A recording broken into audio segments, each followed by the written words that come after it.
Olá, tudo bem? Lá vamos nós para mais um Universiência, o programa que é fruto da parceria entre TVs e instituições públicas de ensino superior nordestinas. Aqui a gente conhece a produção científica do Nordeste brasileiro. Veja agora as pesquisas que vamos acompanhar hoje. Cientistas da Universidade Federal do Ceará analisam a associação de fungos e bactérias encontrados na região para a recuperação do bioma da Caatinga. Que tal uma bebida saborosa e funcional que leva café e cacau em sua composição? Pesquisadores do IFE baiano nos apresentam essa opção. E ainda, no Rio Grande do Norte, a Universidade Federal Rural do Semiárido trabalha com melhoramento genético das abelhas rainhas. Isso e muito mais você confere agora no Universiência.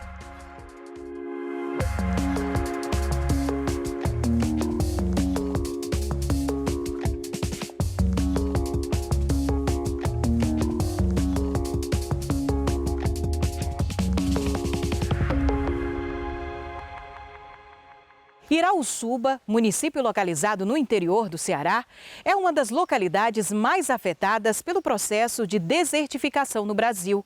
Um estudo desenvolvido por pesquisadores da Universidade Federal do Ceará analisa como os consórcios de fungos e bactérias encontrados na região podem auxiliar no processo de recuperação do bioma da Caatinga.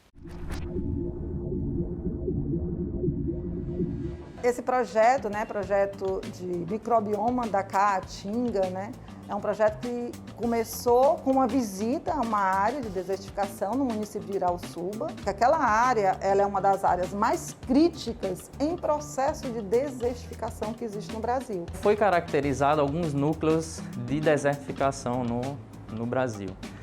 Qual que era a ideia desses núcleos? A gente ter áreas piloto, em que aquele processo estava em estágio mais avançado. Para quê? Para a gente estudar intensamente esses ambientes e eles servirem de modelo para a gente recuperar outras áreas da Caatinga que também estão sofrendo por esse processo. O Irauçuba é um desses núcleos, é uma dessas áreas piloto, em que esse processo de desertificação está em um estágio assim bem avançado. Em 2014 eu tive contato com essa área, levada por um colega, professor aposentado do meu departamento, professor José Gerardo, e ele começou esse trabalho lá há muitos anos. E no ano 2000, ele e os seus colegas na época, eles fecharam umas áreas, cercaram essas áreas, e deixaram essas áreas em recuperação natural. Eles cercaram essas áreas para manter como testemunho, que a gente chama a área testemunho para estudo. Então, essa área fora da cerca, ela está sujeita a todos os impactos do homem, do campo lá, que estava fazendo com a pastagem excessiva, colocar animais em número além do que as plantas conseguem alimentar. E essa área em recuperação estaria protegida da entrada desses animais e ficariam lá para a natureza se recuperar naturalmente. O projeto começa fazendo coletas de amostras de solo e de plantas. Então, trazendo o solo para o laboratório, sob condições próprias para a pesquisa, a gente começa a analisar esse solo sob o ponto de vista químico, quais são os elementos químicos que tem aqui, físicos, suas características, pH, umidade, quanto tem de água, é mais seco do que o outro, e biológico, que são fundamentalmente ali os micro-organismos que têm um papel fundamental para ajudar na recuperação desse solo. É isso que nós estamos estudando com todas as técnicas e é o que nós pretendemos explorar desses micro-organismos. Então, quem são os micro-organismos que suportam as condições de lá e que são benéficos para as plantas que a gente quer recuperar, que são as espécies lá da Caatinga. Aqui no laboratório a gente trabalha com micro-organismos isolados do solo de Irauçuba. Então, aqui eu trabalho com os fungos e já trabalhei também com as bactérias, brevemente. Aqui com os fungos, o que a gente tem avaliado atualmente é o crescimento desses micro-organismos em diferentes condições, tanto de temperatura, salinidade, a gente também vai fazer estudo com diferentes pHs. E a gente quer observar como esses fungos crescem, se eles vão crescer em diferentes condições. Nós já temos resultados concretos. Primeiro, nós temos um patrimônio genético, porque nós temos mais de 300 isolados dessas áreas. de bactérias e de fungos. E aí, desses, nós vamos estudando cada um isoladamente e selecionando aqueles mais favoráveis. Isso nós chamamos de montar um consórcio. Montar um consórcio é misturar quem pode ser misturado daquelas bactérias, daqueles fungos, os melhores. Então, nós já temos um consórcio. Com esse consórcio todo estudado e caracterizado, nós já estamos na terceira fase, que é a fase de pegar uma planta que está lá naquela região e que é uma planta pioneira, é uma espécie que suporta aquelas condições melhor do que as outras, que não estão crescendo. E nós estamos agora vendo se esse consórcio de bactérias e fungos, ou só de bactérias ou só de fungos, se ele acelera o crescimento dessa planta, se ele melhora as condições do solo. A planta, no caso, é a Jurema preta, é uma planta nativa da Caatinga, é amplamente encontrada no local, principalmente nas áreas de exclusão, ou seja, ela já estava lá, ela é adaptada a crescer nesses locais. Quando a gente associa esses micro-organismos a essa planta, a gente visa acelerar esse crescimento, porque esses micro-organismos eles têm potencial de promover o crescimento de plantas. Fornecendo nitrogênio que a planta consegue absorver, solubilizando cristais de fosfato, de potássio, sem os quais a planta não conseguiria alcançar, inibindo a ação de agentes patogênicos contra essa planta. Esse é um projeto pioneiro, na nossa região. Já estamos com outras parcerias em outros estados, com outros colegas, em outras áreas de desertificação. E a gente espera que a gente dê aí uma contribuição para a conservação desse nosso bioma. Onde nós queremos chegar? Chegar em um inoculante, um produto para testar na área, lá no município. Nesse processo de desenvolvimento de um produto, nossa ideia é que a gente vá para o campo futuramente, recuperar essas áreas, levando esse potencial biotecnológico, tanto de bactérias quanto de fungos. O efeito sinérgico deles é muito importante para o desenvolvimento da planta. Veja daqui a pouco uma saborosa bebida que leva café e cacau em sua composição. É depois do intervalo, o Univerciência volta já já.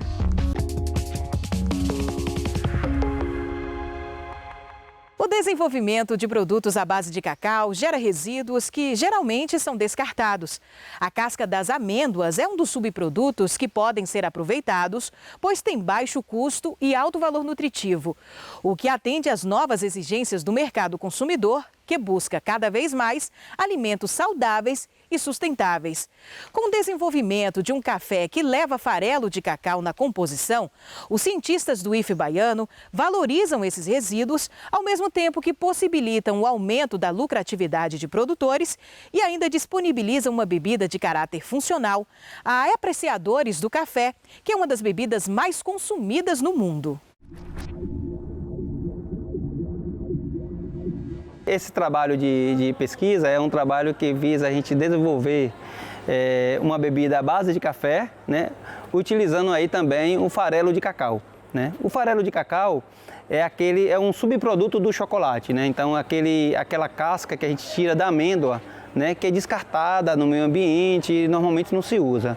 Qual é o objetivo dessa pesquisa? É a gente agregar valor e renda para as comunidades e desenvolver um novo produto, colocar no mercado um novo produto, um produto inovador. Então, o grande objetivo é isso. E a partir daí, com o desenvolvimento desses produtos, a gente também visa fazer a caracterização, tanto a caracterização físico-química, que a gente já está em andamento, e agora com retorno presencial também fazer a caracterização sensorial. Eu vi que o café ele tinha características bem interessantes com relação à atenção, à memória, que poderia juntar com as características do cacau. Mas como eu estava pensando em fazer uma pesquisa assim, mais abrangente com relação à parte do cacau, o que eu coloquei como proposta? Eu coloquei a utilização do que a gente chama de resíduo do cacau. Qual é o produto que eu vou utilizar? Então, a gente vai utilizar, a nossa pesquisa vai ser avaliar a função dessa bebida quente com a utilização do café em pó misturado com o farelo do cacau. O que é esse farelo do cacau? Esse farelo ele é obtido depois do processo da torra, Lembrando que antes da torra, tem a parte da fermentação, tem a parte da secagem, e depois a gente leva para o processo de torra. Nesse processo de torra, a temperaturas controladas, em um tempo controlado, para fazer com que tenha esse desenvolvimento de características mais diferenciadas ali da amêndoa, né? Após esse processo de torra, a separação da parte interna da amêndoa, que é o que a gente chama de nibs do cacau, que ele vai para o processo do chocolate, né? Que é um dos produtos mais caros, né? Que a gente diz da indústria de chocolate. E a parte de fora é como se fosse uma casca, que é o que a gente chama de farelo, que obtém depois da etapa desse descascamento. Então, passa pelo processo de torra e depois passa pelo processo de descascamento. Normalmente, as indústrias que utilizam, né, o cacau como produto para produção de chocolate não têm essa utilização desse resíduo, que é o que a gente chama de farelo. Então, eles pegam esse farelo e levam para combustão, né, para fazer como se fosse forma de energia, ou levam para alimentação animal, mas nada que reutilize para a alimentação humana. Então, e hoje já tem vários estudos, várias pesquisas que levam em consideração as características antioxidantes da parte do farelo do cacau. Então, o que eu pensei? A gente poderia juntar o pó do farelo do cacau, que tem características, né, antioxidantes, teobromina, que auxilia também na parte de atenção, junto com o café, que é uma bebida altamente consumida, né? Então, o que a gente pensou? Em produzir uma bebida quente, misturando o pó do café como base e porcentagens diferentes do farelo de cacau, para ver se tem aquela aceitação. Até porque o farelo, apesar de não ter, né, aquela parte interna do nibs, né, às vezes, até na etapa do descascamento, vai um pouquinho de nibs e ele acaba tendo aquele aroma, né, que a gente lembra do chocolate, ele acaba tendo aquelas características que o próprio nibs do cacau ali vai ter. Mas tudo isso vai ser testado, né? Estamos ainda em processo de aplicação laboratorial. Além de toda essa parte de laboratório, também vamos testar a aceitação. Vamos fazer análise sensorial com provadores. Antes de fazer essa análise sensorial, vamos recrutar provadores que têm características que consomem o café, né? Porque tem que ser pessoas que gostem do café, já que o nosso café não vai ser, a nossa bebida quente não vai ser adoçada. Então, uma coisa é você gostar de café adoçado, outra coisa é você gostar de café sem açúcar. Então, a gente vai fazer todo um recrutamento para levar as pessoas que gostam mesmo, né, do aroma do café, das características do café, já que a nossa base da nossa bebida vai ser o café. Então, vamos utilizar a porcentagem maior de café e, em cima, utilizar as nossas porcentagens de farelo. E, além dessa parte de sensorial, também vamos avaliar a intenção de compra, né? Supondo que chegue no mercado, você tem intenção de comprar ou não tem intenção de comprar, para ver se lá no final seja um produto que nunca se sabe, né? Pode ser um produto de estudo de patente ou não, mas a ideia é que ele leve essas características de atividade antioxidante também para a nossa bebida quente. A gente já tem uma parceria, né, junto com a professora Cibele e a equipe de pesquisa, né? E esses alunos que estão desenvolvendo esse projeto assim são alunos da pós-graduação em Ciência e Tecnologia de Alimentos, com ênfase em cacau e chocolate, e foram egressos lá da UESB, do programa de pós-graduação em Ciência de Alimentos, né? Então, junto com o pessoal lá da UESB, a gente vem já discutindo esses projetos, né?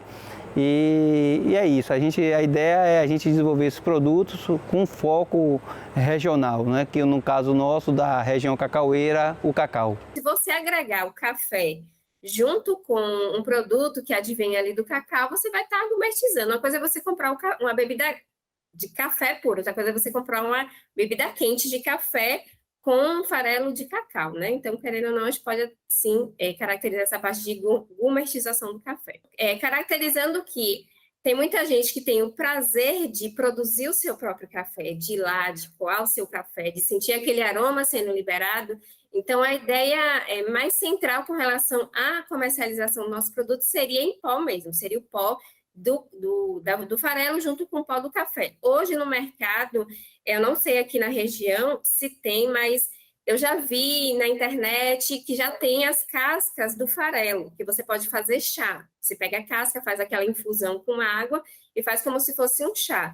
Então, a nossa ideia é levar o produto como se fosse um saquinho e você vai lá e faz a sua bebida quente. Aquece a água e faz a sua bebida. Em Mossoró, no Rio Grande do Norte, a Universidade Federal Rural do Semiárido trabalha com a produção de abelhas rainhas. A pesquisa com banco de rainhas é voltada para o melhoramento genético de abelhas conhecidas como africanizadas. A prática de introduzir essas abelhas geneticamente melhoradas pode aumentar em até 40% a produção de mel das colmeias. Local de experimentos para diversas culturas do semiárido, a Fazenda Experimental da UFES, na zona rural de Mossoró, no oeste do Rio Grande do Norte, agora também é campo para a produção de abelhas rainhas. Essas majestosas senhoras do semiárido, digamos assim, estão no radar de pesquisadores da graduação e da pós da universidade. São pelo menos 30 estudantes envolvidos nas pesquisas. Nailton se formou recentemente em agronomia, usando as abelhas como objeto de estudo. Na agronomia, durante a graduação, eu trabalhei com embalagens para fornecimento de bife proteico e agora no mestrado eu vou trabalhar na área de melhoramento genético com as abelhas rainhas. Aqui o trabalho começa nas colmeias, nessas cúpulas que os pesquisadores chamam de realeiras, onde se desenvolvem as rainhas. Depois de alguns dias na natureza, as cúpulas são recolhidas e colocadas na abertura desses frascos, com uma pequena tira de isopor e uma mistura de mel e açúcar refinado chamado de candy. Essa pequena tira de isopor facilita a saída da abelha da cúpula e o candy serve para alimentar o inseto no primeiro momento. Depois de 5 dias, as novas rainhas são colocadas nessas gaiolas de transporte, junto com outras 5 operárias e mais um pouco de candy. Depois, as rainhas são inseridas nas colmeias ainda dentro das gaiolas, para que as demais operárias se adaptem à nova abelha líder. Isso tudo só é possível graças às práticas de melhoramento genético.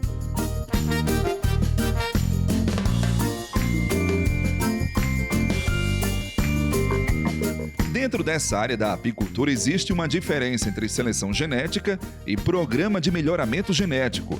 Um programa de melhoramento genético é mais amplo, envolve várias etapas, sendo a mais importante a seleção de abelhas matrizes para a formação de um banco de rainha. É isso que os pesquisadores estão fazendo na universidade. Uma seleção genética você envolve uma característica só. Você vai se basear na performance desses, vamos dizer aqui no caso da gente aqui das abelhas, e pode ser uma seleção massal. O que é uma seleção massal? Você tem um universo, um plantel de colmeias e você vai selecionar o que mais produz. Um programa, ele é mais amplo, ele demora mais tempo e também é mais oneroso e custoso, inclusive para a manutenção. Lucas é aluno do doutorado do Programa de Ciência Animal da UFES. Nessa área de melhoramento genético, ele seleciona o sêmen dos zangões de abelha por meio de uma técnica chamada de criopreservação. A gente faz uma avaliação prévia de como estão os aspectos dos espermatozoides, como a motilidade, a viabilidade desses espermatozoides, e depois a gente vai para um processamento para congelação desses espermatozoides, desse sêmen, desses espermatozoides, e depois leva eles para o nitrogênio líquido, no qual ele fica submerso a menos 196 graus. O trabalho acontece no Laboratório de Conservação de Germoplasma Animal, mantido na UFES e coordenado pelo professor Alexandre Rodrigues. A pesquisa de Lucas pode ser considerada pioneira por fazer esse tipo de seleção de sêmen em abelhas africanizadas dentro do bioma da Caatinga. Os resultados já começam a aparecer.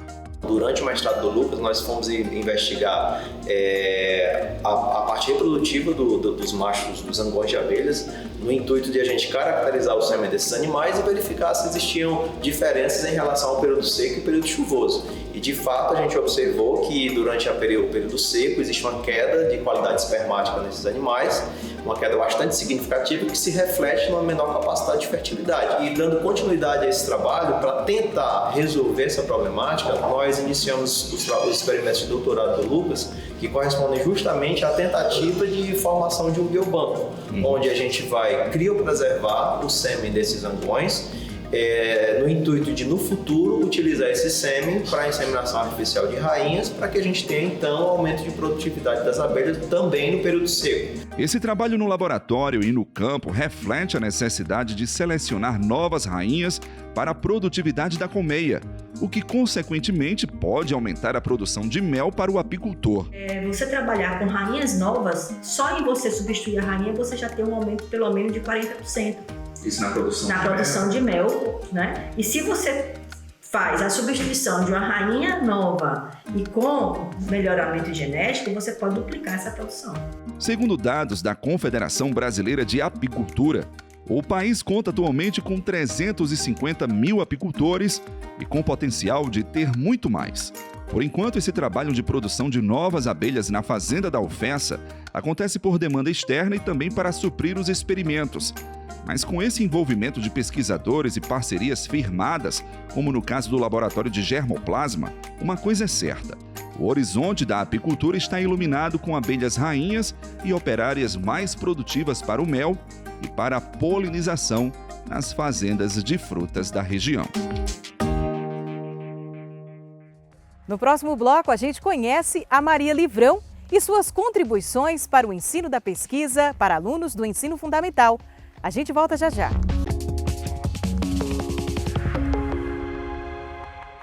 Maria Livrão. Este é o nome da personagem que surgiu em 2013 como uma boneca, criada a partir de uma caixa de sapato e quase 10 anos depois ganhou as telas do jogo Trilhou. Tudo isso para mostrar a estudantes do ensino fundamental as etapas de uma pesquisa escolar de forma lúdica. A ideia foi desenvolvida no programa de pós-graduação em Ciência da Informação da Universidade Federal de Sergipe.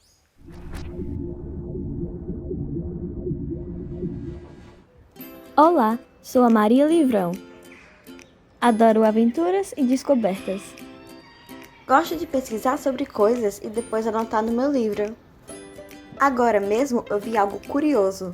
Os meninos saíram da biblioteca super felizes. Parece que eles estavam fazendo uma tal de pesquisa. O que será uma pesquisa? Maria Livrão, ela é um personagem que foi criado no mestrado em Ciência da Informação da Universidade Federal de Sergipe.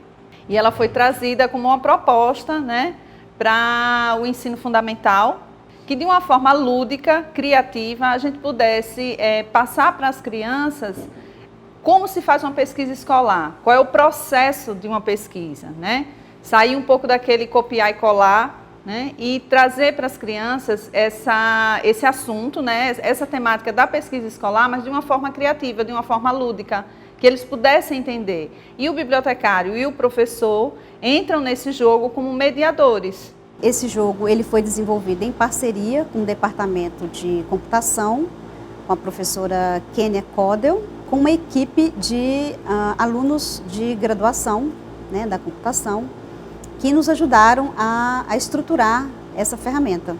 O jogo ele pode ser aplicado com o professor e o bibliotecário, mediador ou um ou outro, em qualquer ambiente da escola, certo? Ele é numa plataforma livre, então você acessa o jogo para poder eles entenderem essa questão da pesquisa escolar antes de uma temática. Por exemplo, o professor vai fazer uma feira de ciências, então a gente tem lá uma suposta tema para eles pesquisarem. Então, como é que eu vou fazer essa pesquisa? Não é só ir no computador e abrir lá qualquer site que você abrir e pesquisar. Não, eles têm que saber como é que funciona esse processo de pesquisa.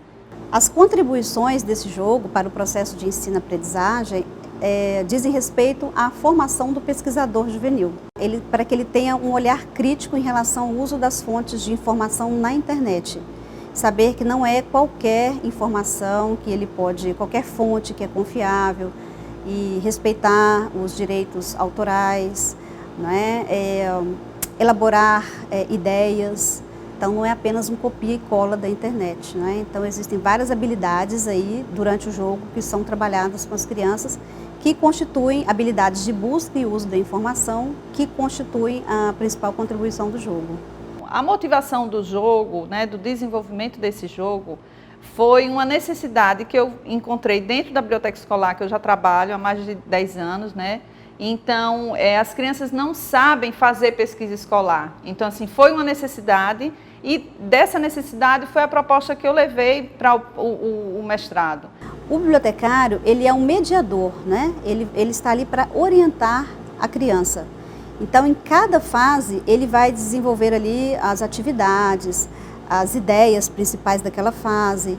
Então, ele é o profissional que tem uma capacitação, né, durante o curso para fazer essa orientação, para que o aluno passe por todas as etapas da pesquisa, né, uma série de elementos que vão ser trabalhados e chegue ao final entendendo que a pesquisa é um processo, não apenas um produto final. O Universiência de hoje fica por aqui. No próximo programa traremos mais pesquisas para você conhecer.